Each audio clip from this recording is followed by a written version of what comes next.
Okay, so welcome everybody to APC, Alaska Photographic Center's Tuesday night meetings. Tonight we're having Bob Hallinen.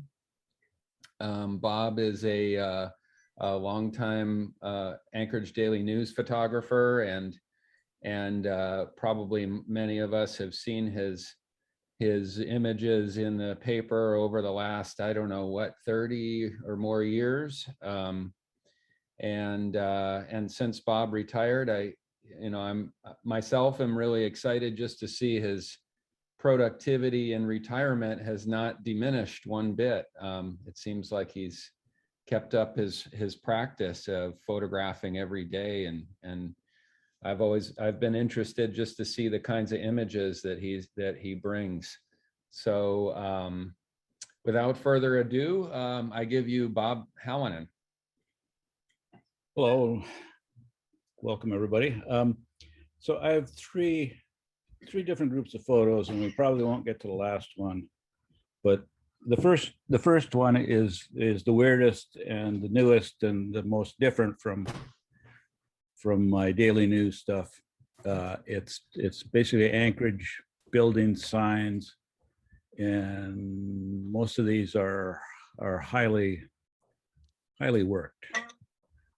And most of these were taken with the iPhone. Not all of them, and the ones that weren't taken out with the iPhone and that are highly worked were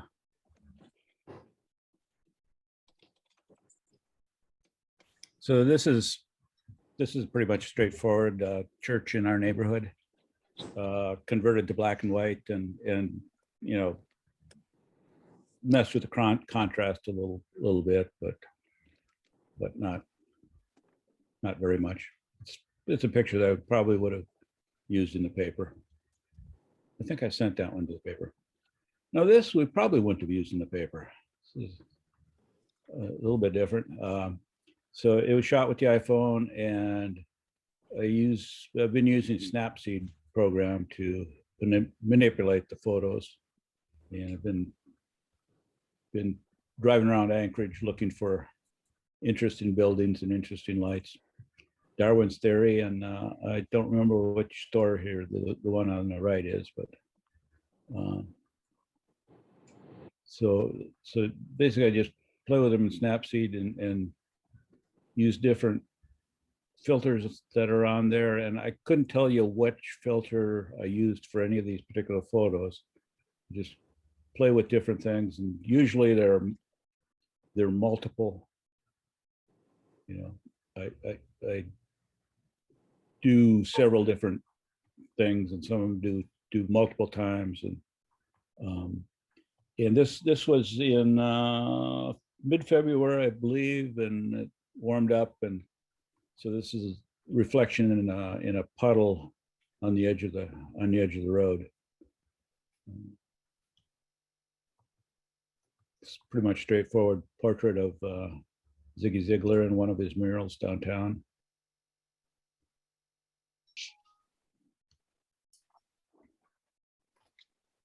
It's pretty much a straight photo too.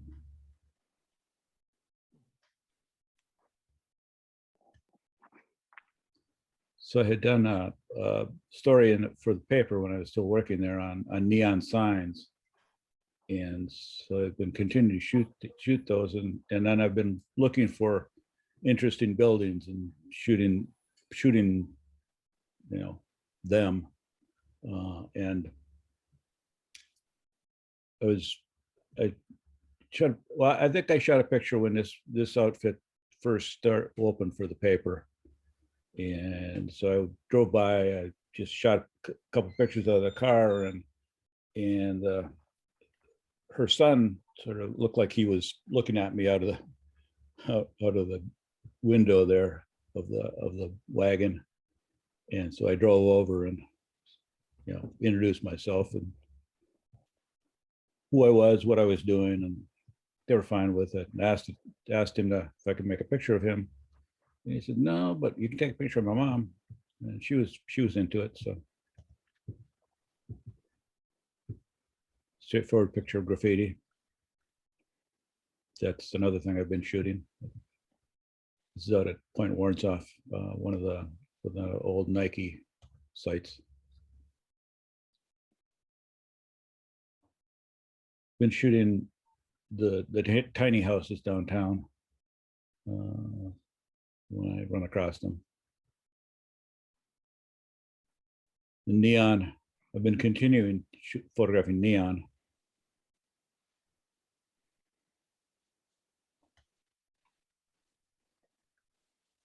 If anybody has any questions, just yell out. This is downtown Fifth Avenue Mall, looking over at the Sears parking garage.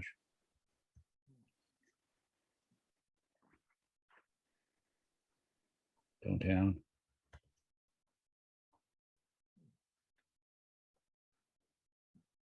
So this was during the snowfall.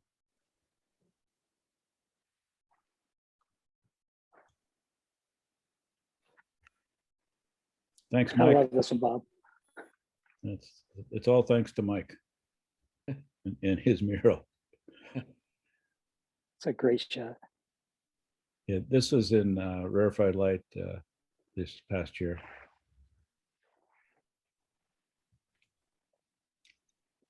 And I almost got out of the car to shoot this, but I didn't. Alaska Mill and Feed. I've shot Alaska Mill and Feed quite a few times. It's a great, sort of a Midwest looking structure down there. It's pretty cool. This is down near Alaska Mill and Feed. And I did not break the window. Giant skates. You can't go wrong with a giant skate. So I've been looking at signs too. So I've been driving around looking at, really looking at signage around town, and you wouldn't believe how many pot shops there are in town these days. They're all over the place. Yeah. Same in Fairbanks. I'll have to come out up and check that out to make sure. We have Thai restaurants and pot shops. That's all we have now. This is down at the end of Fifth Avenue. This is one of the small houses downtown. A straight shot, of course. Club Paris, one of the few remaining classic neon signs in Anchorage, in Alaska. So I shot Club Paris for the Daily News neon sign story.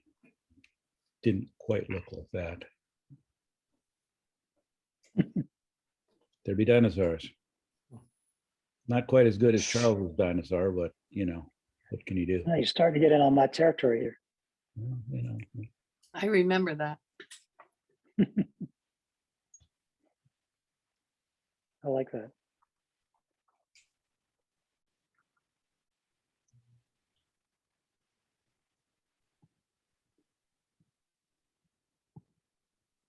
So apparently that building that's the Captain Cook is reflected in was called the Flash Cube building back in the day. For people who remember flash cubes.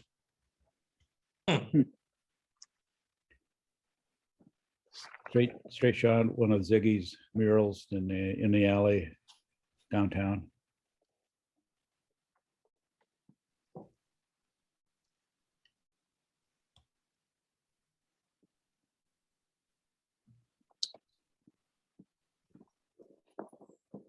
Another pretty much straight shot. I dodged his face a little bit.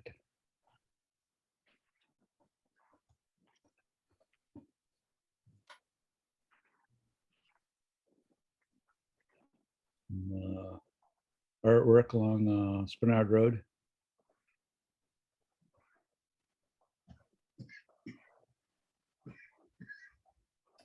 Chilcoot's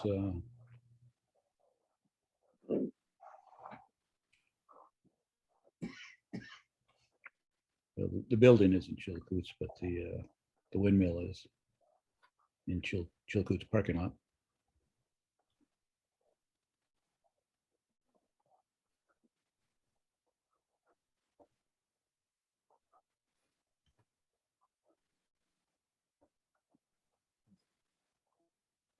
So this is during Rondi.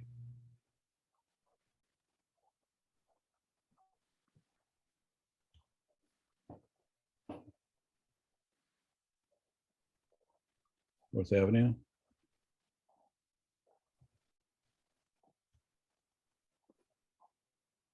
And the windmill. Iowa. Yeah. This is Larry Allen's tattoo parlor. Another neon sign one.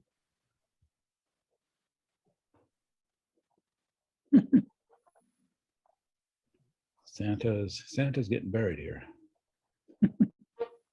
So as around Christmas time, I've been walking pretty much every day, and so when walking around the neighborhood, taking different routes and looking for I was shooting this for a while. I was shooting a series of these sort of things that were blown over by the wind.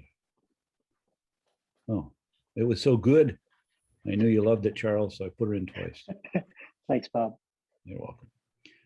Alaska Railroad, another the puddle reflection series, and this is a color, and this is black and white.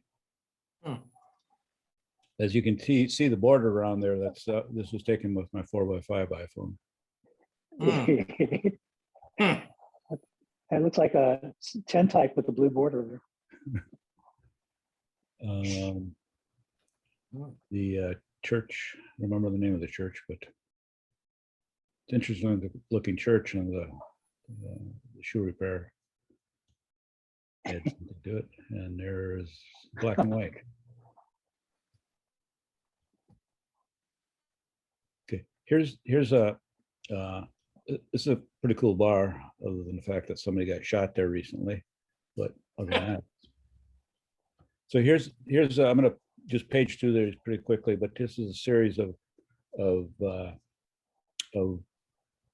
what the various things I tried as I went along. And so I do something, and then I save that picture, and then I try another thing and save that one, and so here's a series of what this process looked like. Change.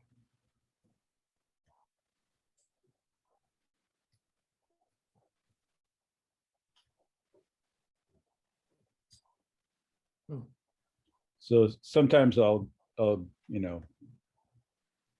do several things, and then maybe I should go back to something to one of the earlier ones and try something else with it. But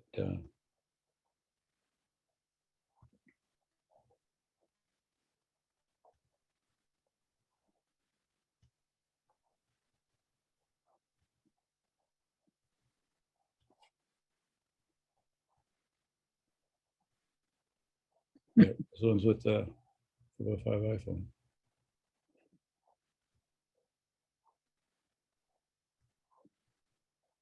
I looked up the name of this place and online, and there's some pictures of inside that are inside is pretty cool too. It's got some weird stuff in there. So this is turning an arm stuff. A lot of mud. I'm watching a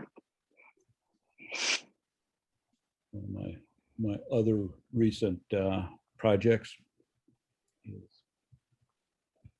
going down and photographing the mud. It changes every time you go down there. There's some spots that are my favorite spots that there's always good stuff, and it's always a little bit different. There's no mud in this picture. Well, there is underneath the water and in the water, so there is mud.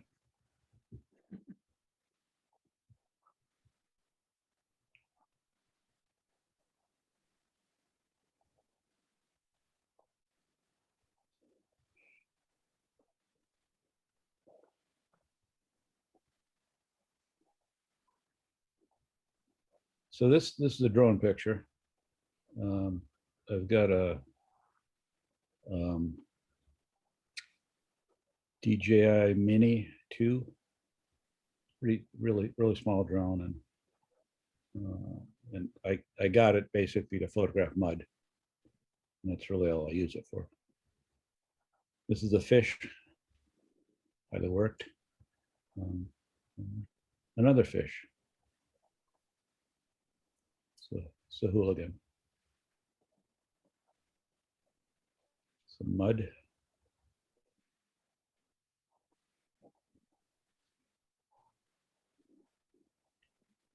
So the railroad put up this fence. This is one of the spots. It's really the first turnout down along the arm, and it's a spot I would often stop and make pictures. And the railroad put up this fence. But if you really wanted to go there, you can just go around the fence. So this is with the drone.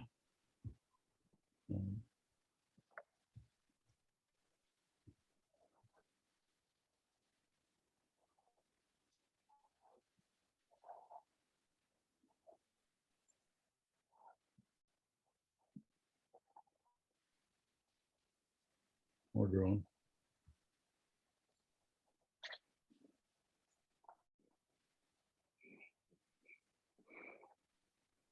This is, as you can tell by the sun that this is an iPhone picture.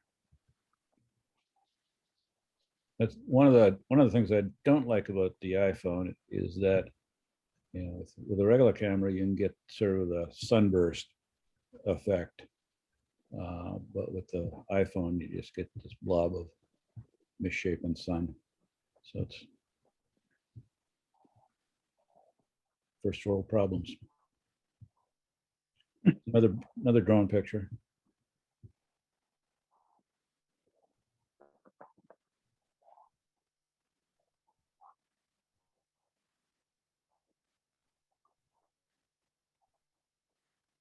So one of the problems I found, or limitations I figured out pretty quickly with the drone was that, you know, you go down, oh, looks like a nice day, nice clouds down there, some nice light. I'll go down, maybe fly my drone and get around the corner, and oh yeah, it's windy.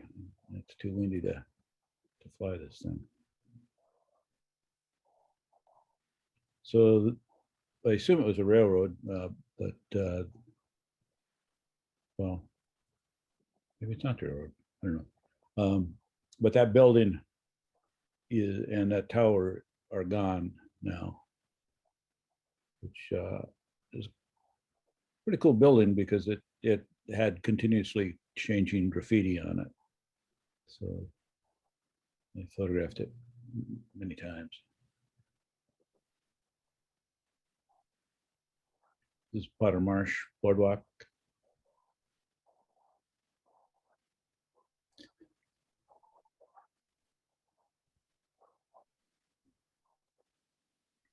Close up of mud.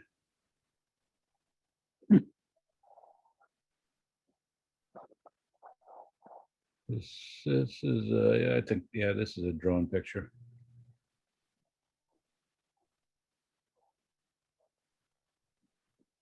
Turnagain Pass. I photographed the mountains of the along Turnagain Arm a lot in various lighting conditions. And this wall I've photographed many times.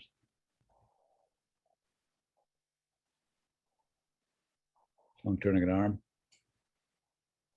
Those are northern lights, and that's the moon.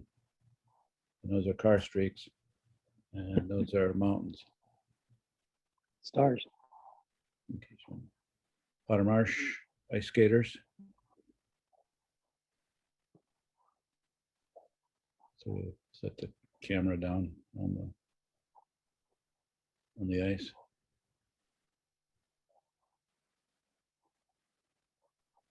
This is at Potter Marsh too, and waited for quite a while for him to get near the moon.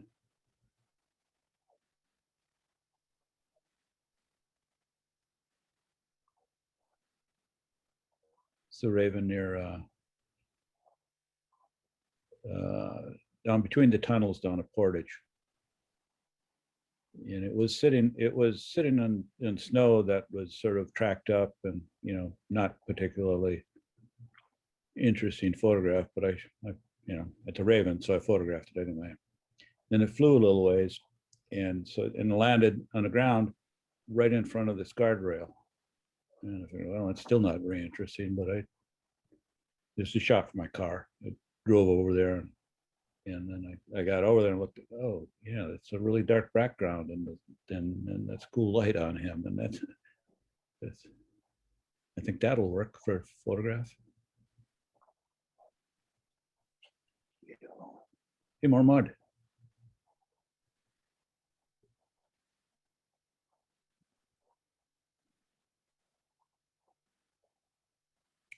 It's down between Portage and Girdwood. This is a rarefied light last year. And yes, that picture is upside down.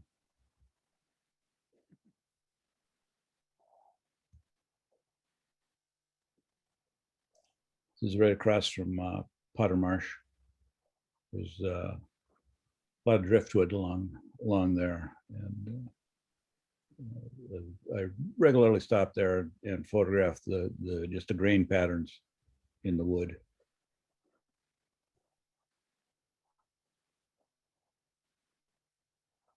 This is a photo shoot for the Alaska Dance Theater. Not my photo shoot. You can't see him, but there's a photographer there. Just sort of below the rocks, photographing her. So I went and got her name and sent this picture to the Daily News. Mountains and clouds.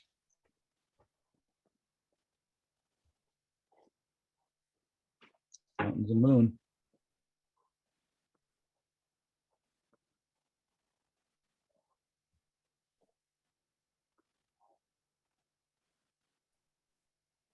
So this is at mouth of Potter Creek. And I am not standing on the railroad tracks. I am not.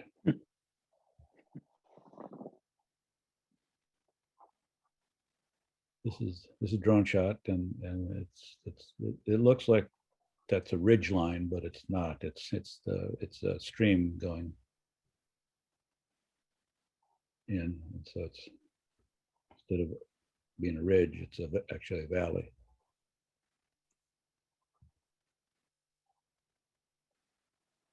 This is taken on film 35 years ago.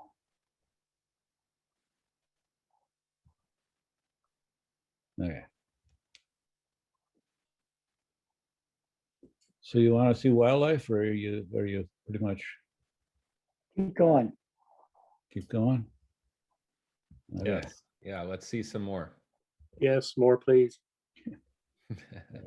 So this is wildlife stuff, and it's pretty straightforward what I would have shot for the Daily News. This is down by Potter Marsh.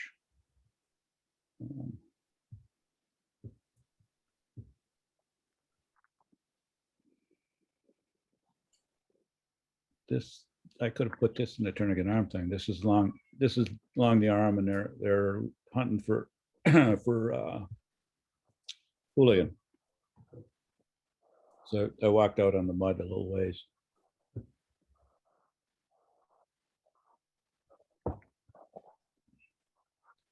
This is down near West Chester Lagoon, and Eagle was playing with a bottle, plastic bottle. It landed in the tree. Well, another eagle came along and tried to, I don't know if it was trying to get it away from it or what, but it landed in a tree, and it was working at it with its beak for a while, and then it finally dropped it and moved on. Beluga whale.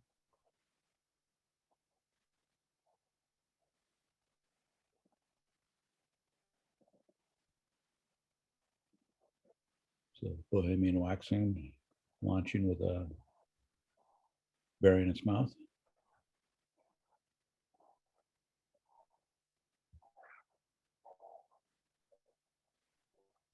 Wow. So this is up by the airport, and these guys were walking down the road. So they got in front of them, and sort of, you know, the camera's like about a foot off the ground, so I'm crouching down just so you think that, make it look like moose are big, and they actually probably aren't.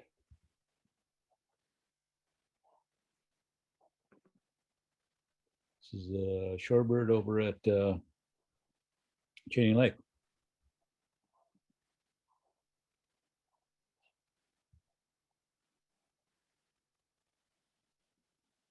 So I'd seen on Facebook or Instagram a picture of this coyote down at by Potter Marsh, and so the next day I was down there driving. I was sort of looking for the coyote and drove past it and down the arm a little ways and came back, and I saw it coming up trying to come up over the tracks.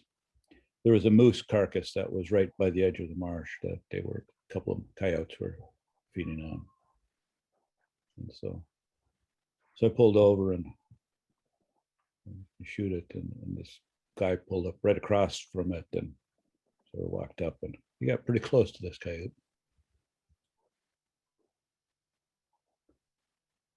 So this year has been the great gray owl year in Anchorage. There's been a number of them around, and this one was down South Anchorage, and it's diving for prey, which it didn't get that time.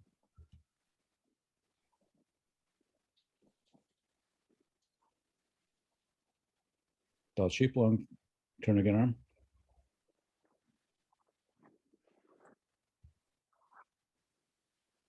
More tall sheep long, turn again arm.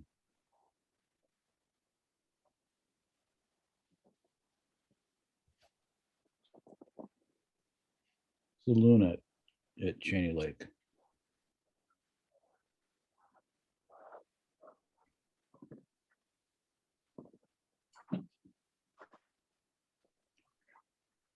Usually ignore mallards, but shadow on ice looked interesting, so I photographed it. Mallards and seagulls, I pretty much ignore them. Bald eagle.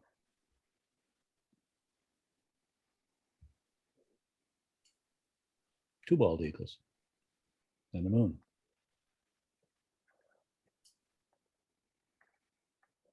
This is by Chilcote Charlie's too.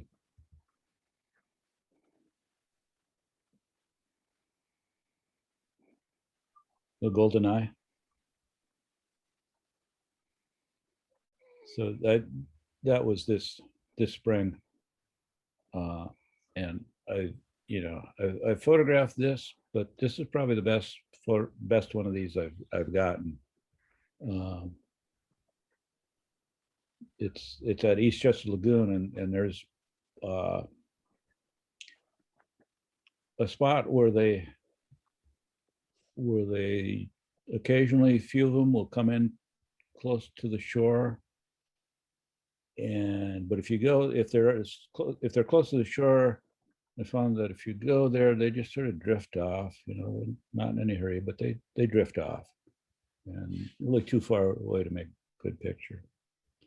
So I've got this little padded seat, stadium seat sort of thing so I've been going there this spring, and just sitting down and waiting, and just sitting and making pictures of stuff far away, and sometimes swans will come closer, and there's been two pair of swans there that have been chasing each other, so that's good. And so by just sitting there and not moving, these guys will come in close, And there was a pair of them.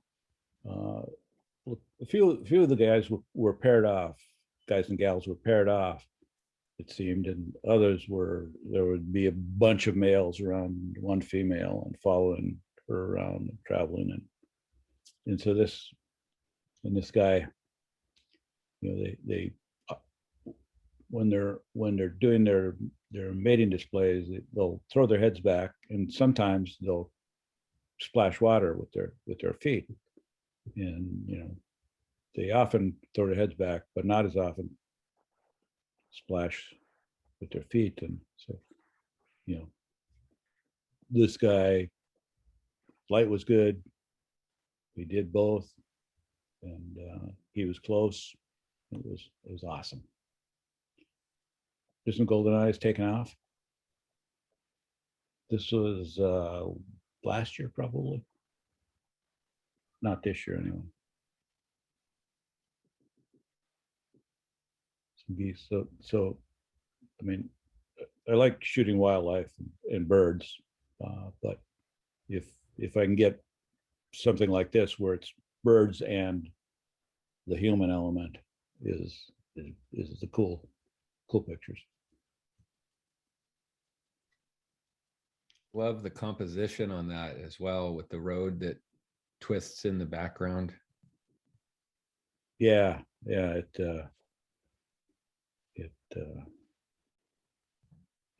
with wildlife, well, it's you're really limited on a lot of other things you can photograph. You can move around, and you can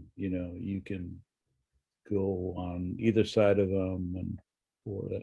But with wildlife, a lot of times you're really restricted on what you can do, and so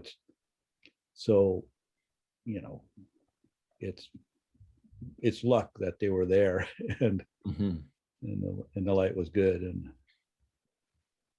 Yeah. so I was alongside the road, and I pulled off and just sort of waited. They were trying to cross the road, and not not very successfully for a while, and so I just waited for them to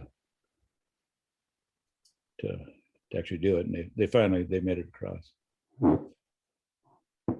One of the great gray owl. This is the same great gray owl. Spent a bit of time with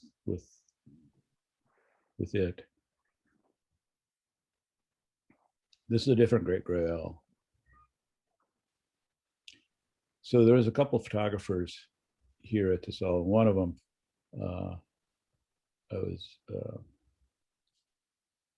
he was there for a while, and the owl was on this sign, but he was on the other side of it, and so he moved around to this side, but then the owl left, and he was bummed. He really wanted a picture of it on this sign, and so it was sitting up on a light pole, a little ways away from this when I got there, and so I was, I had my camera out and talking to him, and he had a pretty long lens on at this point, and not too long after I got there, the owl flew towards us, and came and landed on this thing, and I'm that's the height. The height is full frame. It's cropped in from the sides, but the height is full frame. So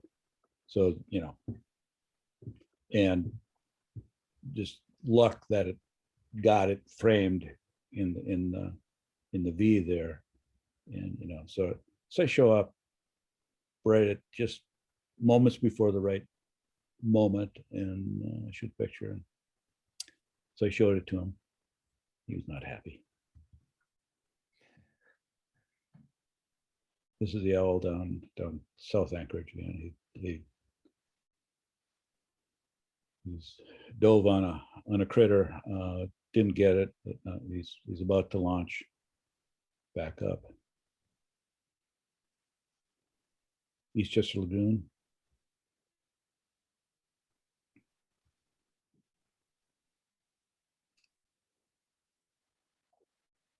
This was last year. Swans are molting.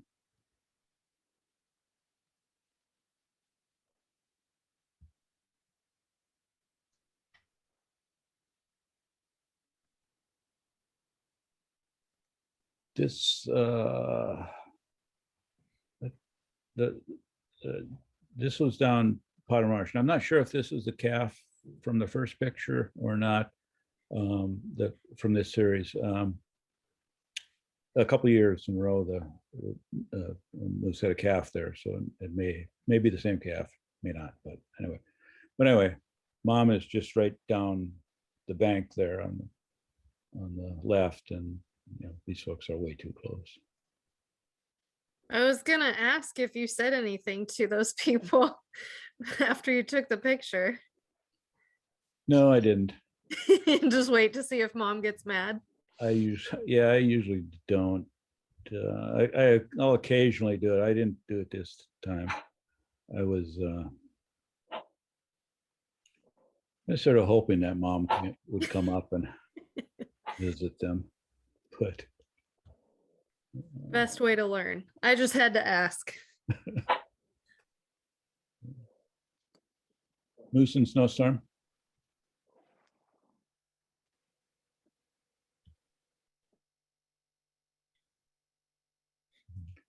So this was down at East Chester Lagoon last year, and I spent a lot of time photographing the otters, and I was getting some stuff I really liked, and this I was really happy. Well, I'd hardly ever made a picture of an otter, land otter, before this, and so I was really happy with the stuff I got. And then Bill Roth was down there one day, one of the Daily News photographers, and he said that Mark Lester had got a picture of an otter down at Potter Marsh with a muskrat in its mouth and an eagle flying by. And I said, well, yeah, okay, it's probably not that good. The eagle isn't that close, and it's not that good a picture. And it's I saw it in the paper, and the eagle is that close, and it's just okay. That's way cool. And he just walked in there and ran down saw the otter, and ran down the boardwalk and shot the picture and left. And so I'd spent days with these guys, and so I was really bummed. But then after that, I got this picture, so I didn't feel quite so bad. Little competition there, huh, with your former colleagues. That's right. That's right. I don't want anybody to get any better pictures than me. This is Arctic tern down at Potter Marsh.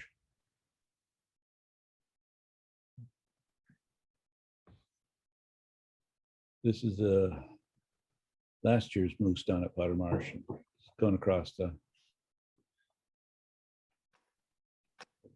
One of the things I like about this is that usually the reflection is upside down, but because of the ripples in the water, his reflection of his head is right side up.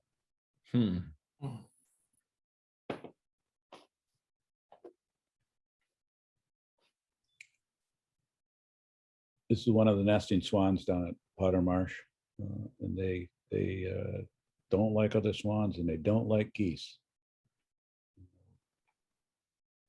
They'll chase them. It's Potter Marsh.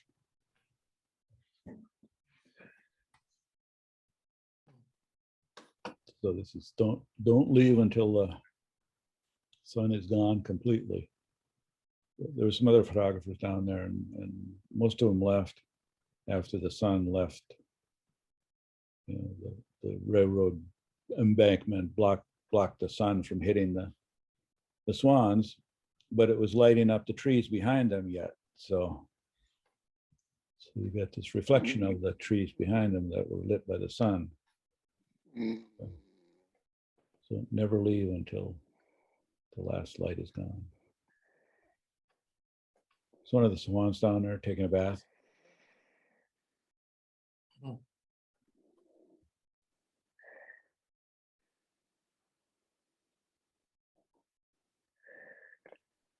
This is one of the swans that came down the, whoops.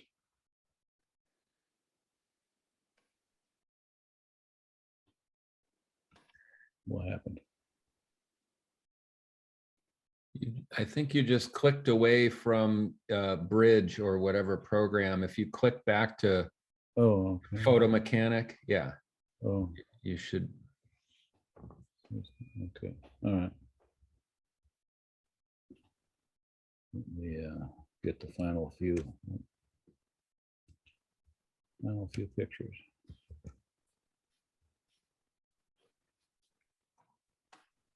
Anyway, another swan picture, Potter Marsh. Magic light. This is the best of show from last year's Rarefied light. Wow, this is amazing. What was the situation that you got those two to line up like that?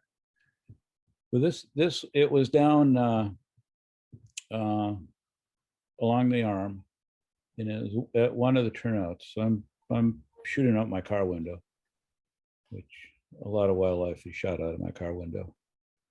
Cars make great blinds because most of the time wildlife doesn't care about cars. So you can, if you can drive up close to them in your car, and the bad news is sometimes you want to get real low and you can't really do that with the car.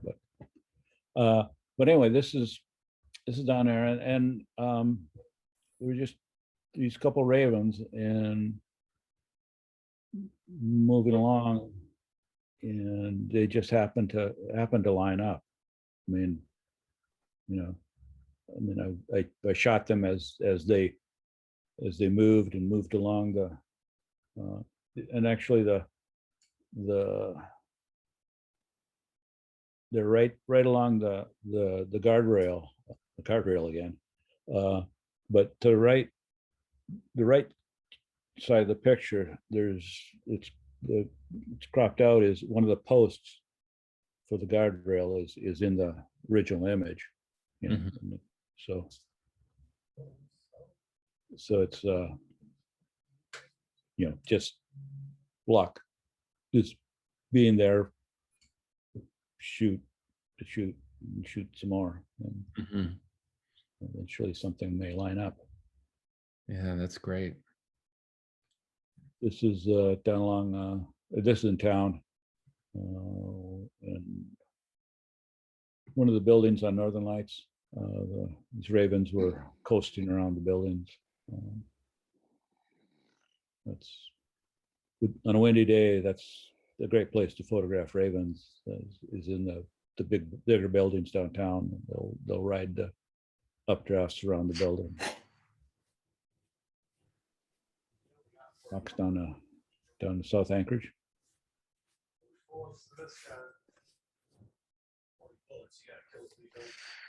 Same fox.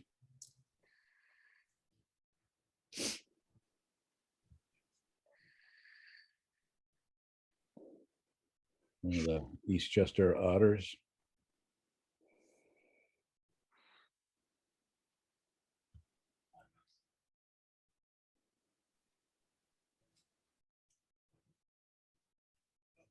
It's photographed in the buildings downtown, and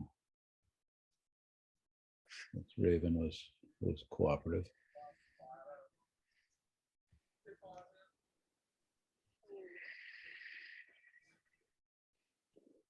I'm turning an arm. Sunset.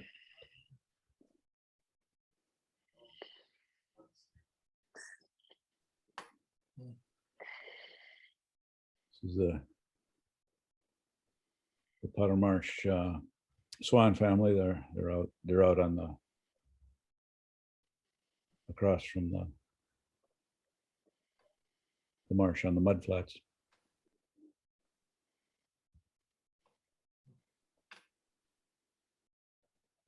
Canada geese heading down the arm.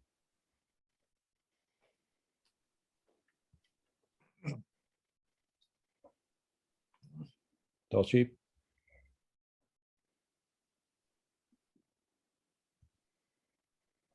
More tall sheep.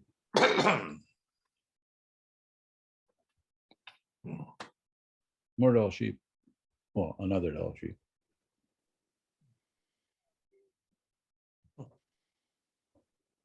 More swans. This is down near just past Portage.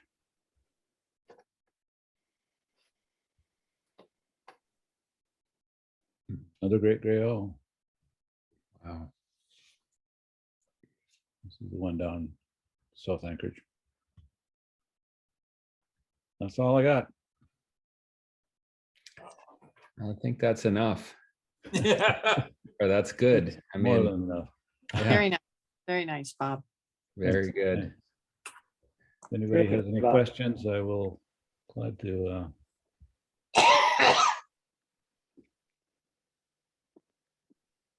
answer them. Hey, Bob, I So you're got gonna stick with kind of- this or are you gonna do something else? No, I think it's passing fad. I think I'll do something else here.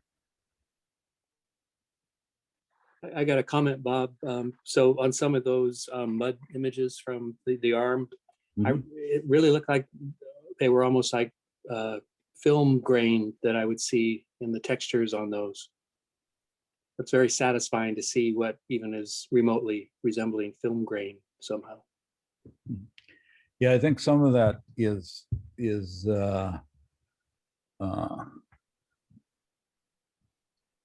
from the processing in Snapseed. Mhm. A lot of the mud pictures are, the contrast and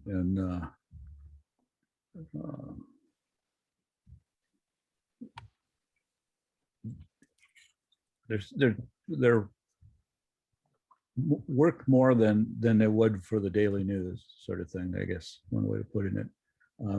So in depending on what filter I've used, it tends to get more grain than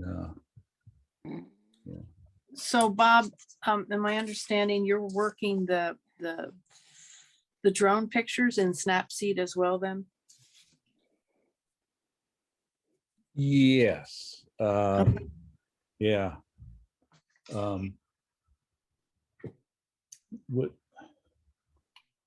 Well, they're basically what I do is if I want to use Snapseed and it's not shot with the phone, I'll email it to myself and then download it onto the phone.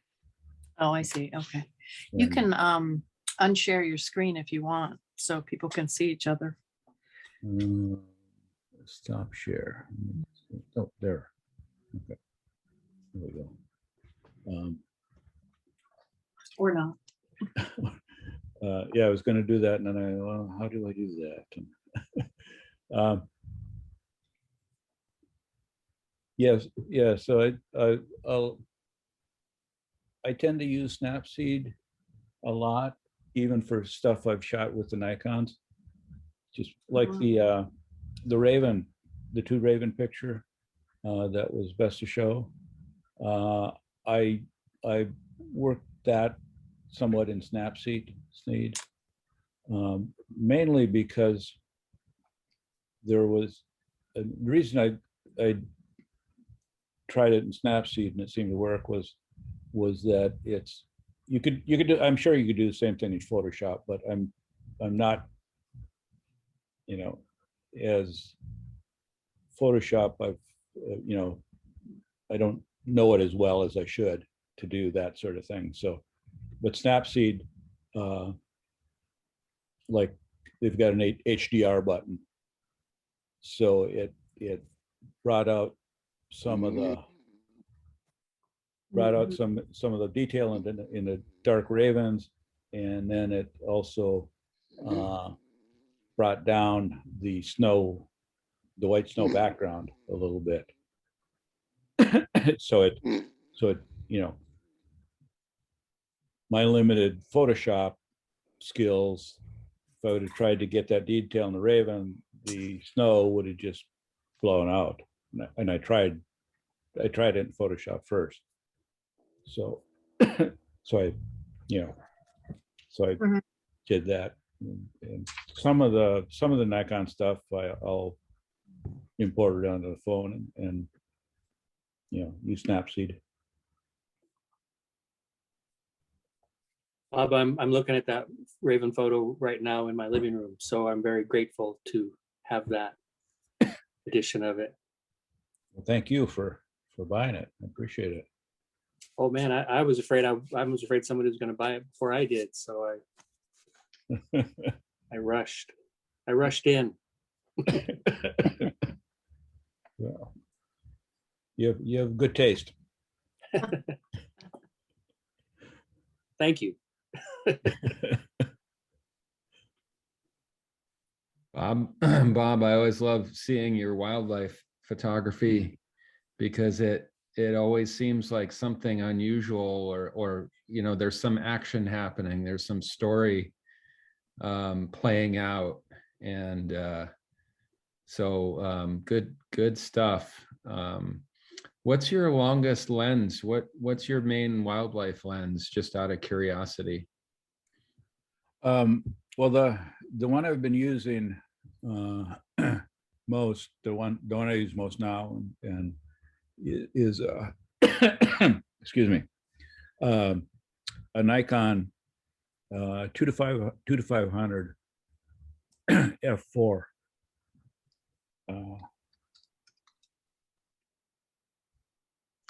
Nice. And then a lot of waiting, patience.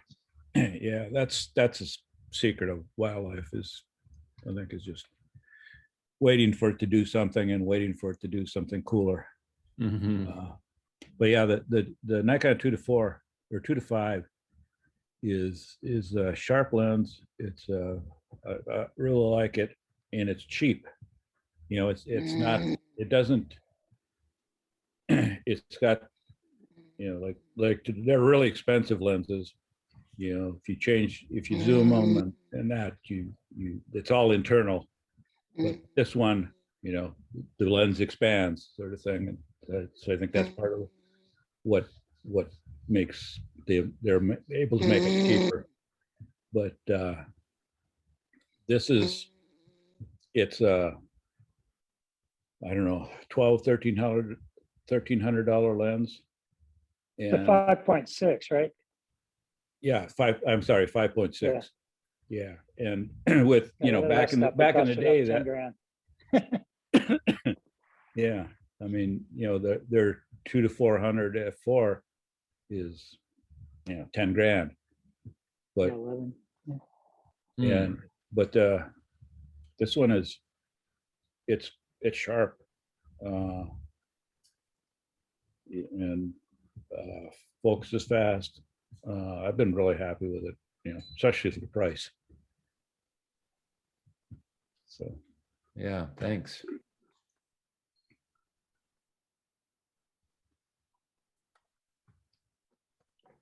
Bob, do you feel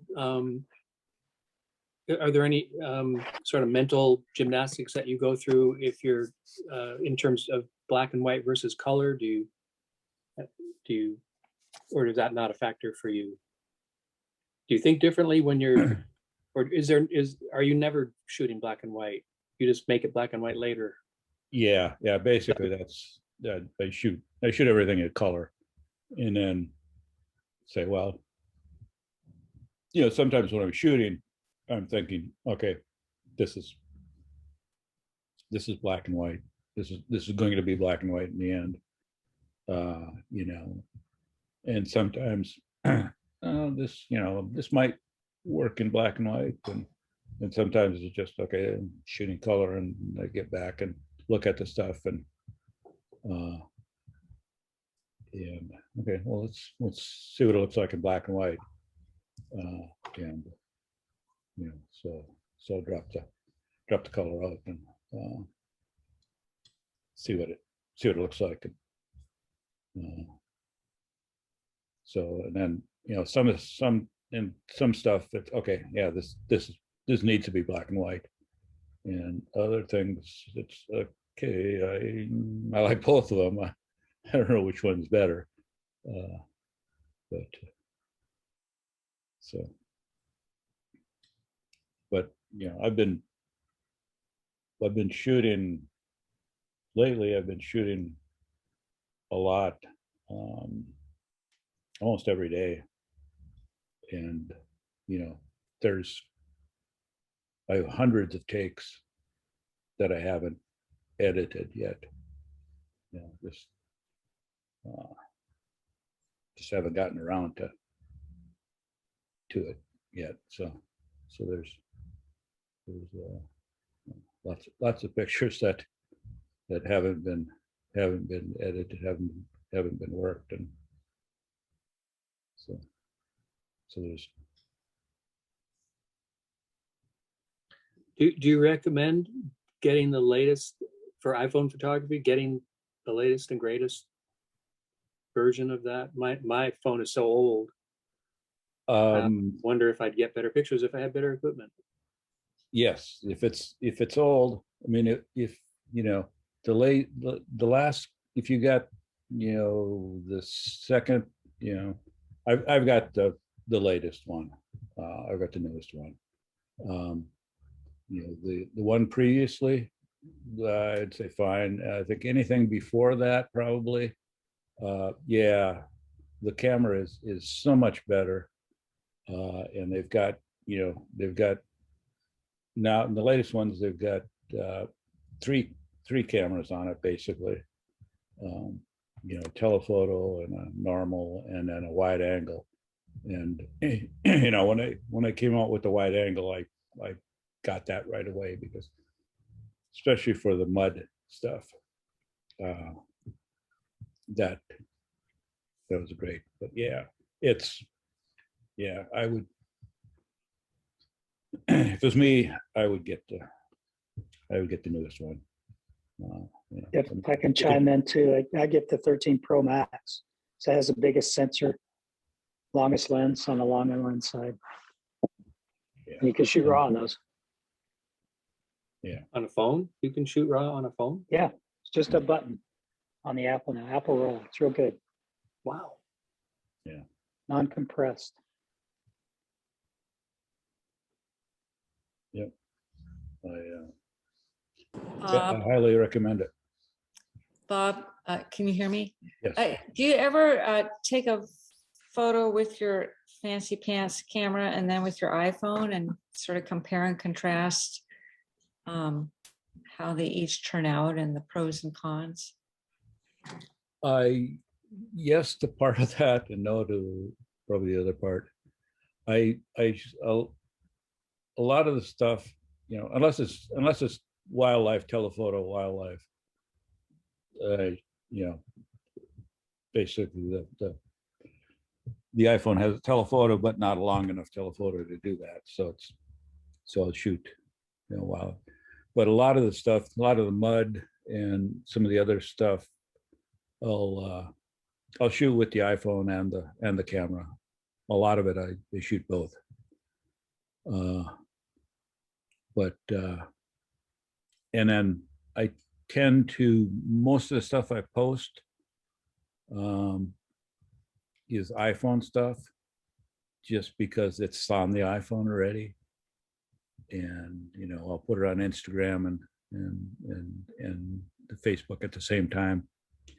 And so, and then I, you know, Snapseed is my sort of go-to working the photo thing these days. So I tend to just use the picture that's on the iPhone. And I haven't really, you know, I mean, the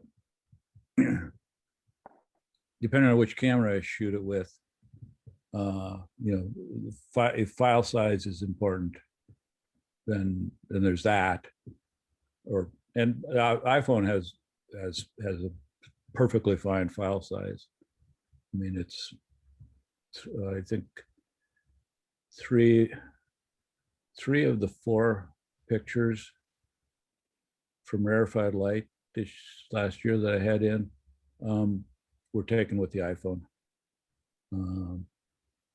I probably shot like the snowman picture I shot with both, but you know, I the iPhone one was the one I sent in because that's, sort of, there's 11 by 14, so you can make 11 by 14 perfectly fine. I haven't tried printing bigger than that.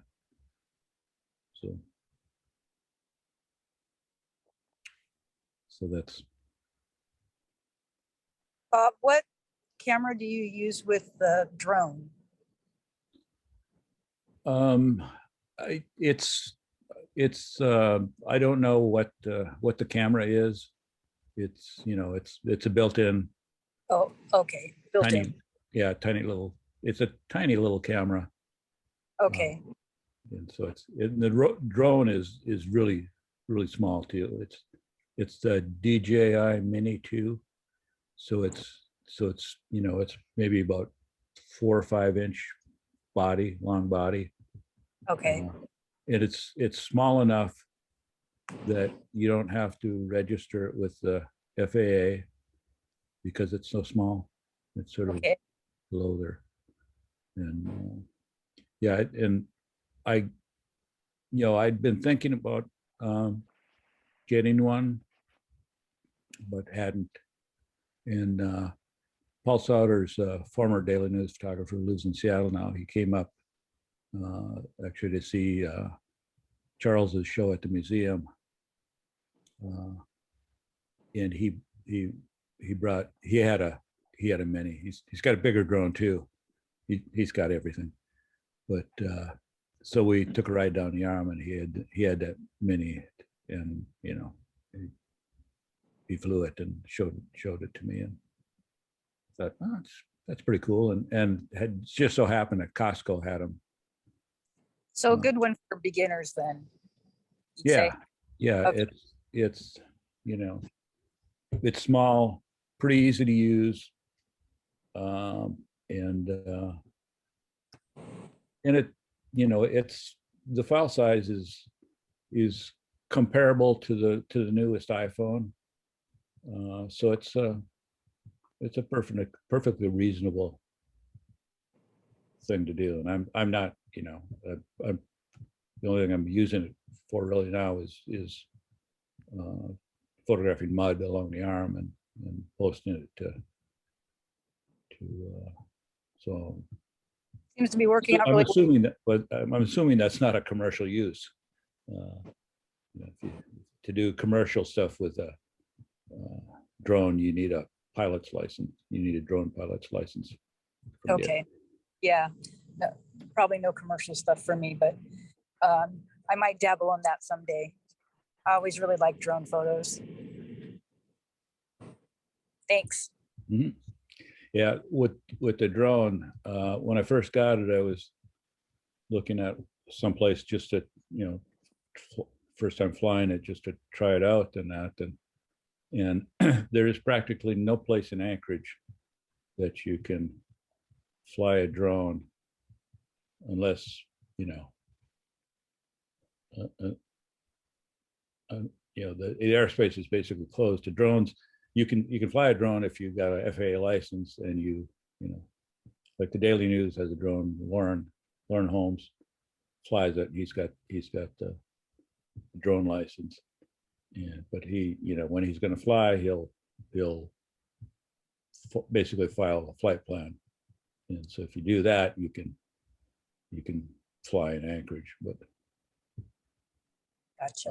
otherwise you can't. Otherwise prohibited. I'm sorry. I said otherwise it's prohibited. Yeah, there's a map that the is on the DJI site, I guess. Anyway, it came up when I was looking at it, and there was a couple little small sections that sort of, okay, here's this flight path going this way, and another one going this way, and there's this little section in between that looks like you could fly, but they're pretty small and pretty not many places. So Well, for now, I'll leave the drone photos up to you.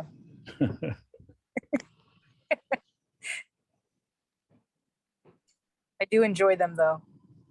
Yeah, it's fun to.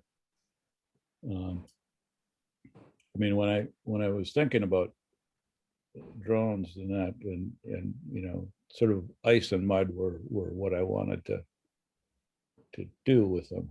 And I haven't really shot ice much with it, but I've done a fair amount of mud lately, and it's sort of thinking about it, you know, just okay, if I was just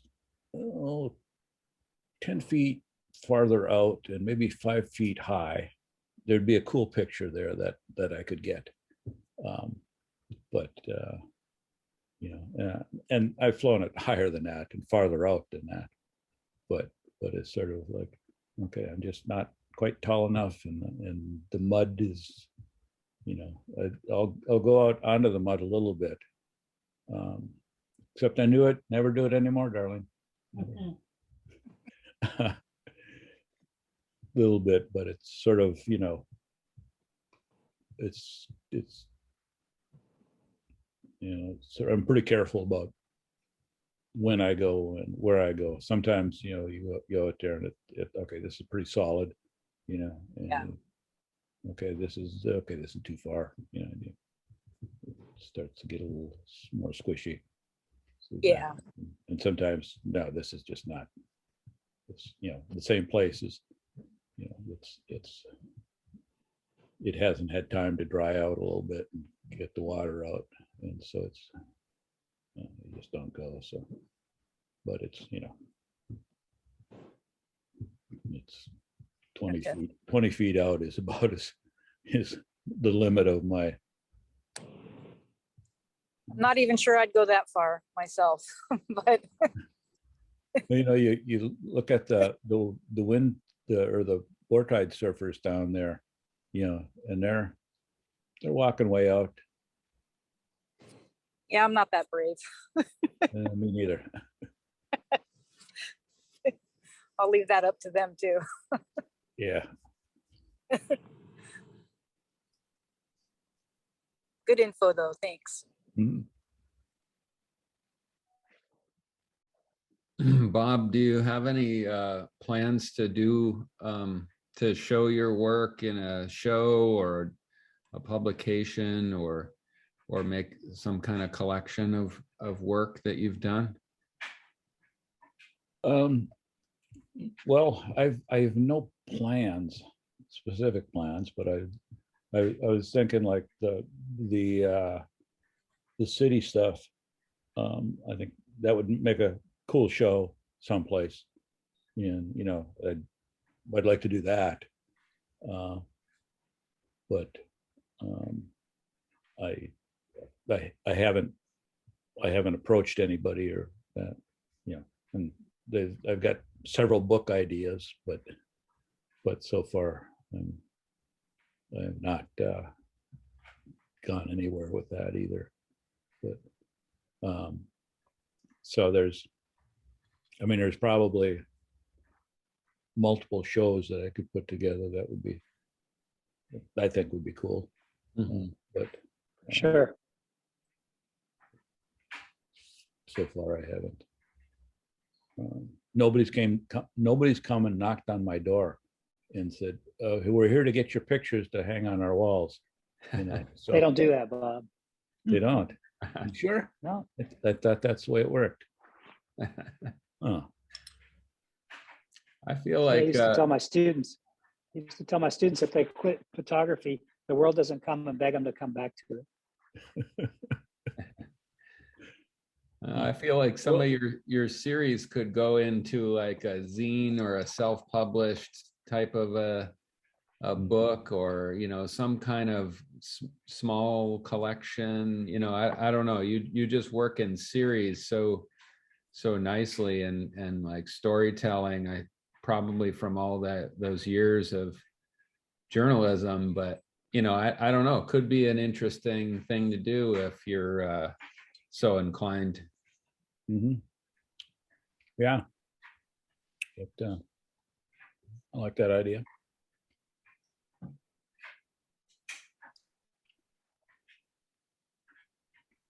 Well, Charles, I'm not sure you're exactly right on that because, you know, I quit the Daily News and Ann keeps calling me back to make pictures for them. So I know. I stand corrected. I think you're more productive now than you were then, Bob. Yeah, I'm probably shooting as much or almost more or a little less than I was when I was getting paid for it. Now I'm mostly not getting paid. That's a good sign that you love what you do. Yeah. It's sure fun having Instagram and Facebook and seeing them just about every day. I try to put something up every day.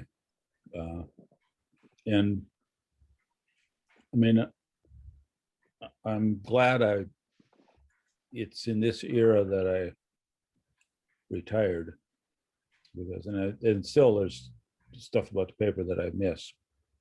Mhm. And that, but the digital, you know, being digital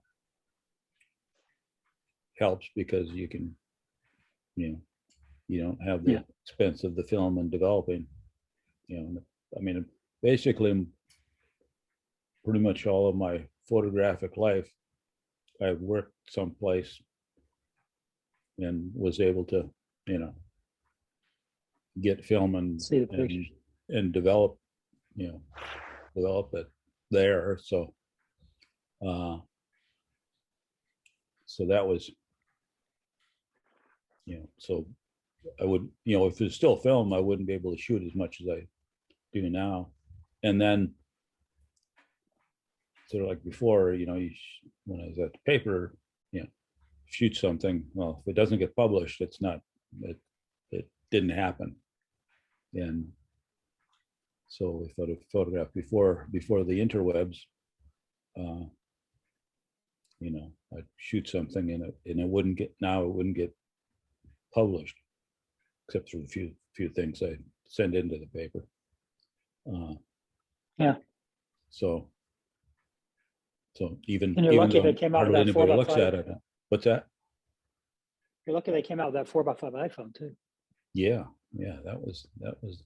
that's another reason to get the latest iPhone is they have that 4x5 attachment.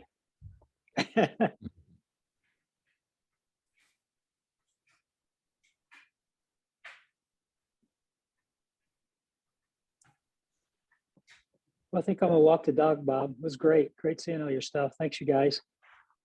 Thanks for showing up. Good seeing you. Have a good evening, you guys.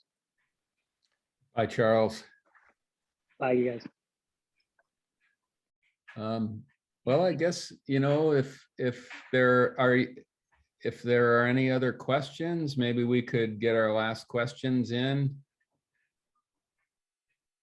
And if not, thanks, Bob. That was great. I always love seeing your work. Thanks for inviting me. For sure. Yeah, thank you, Bob. Great presentation. Great stuff. Thanks. Okay, well, I guess that's it for our lecture. Thanks again to Bob Hallinen, and thanks to everybody who came to who came to see the show and support the APC mission. So, yep. Have a great week, everybody, and keep making pictures.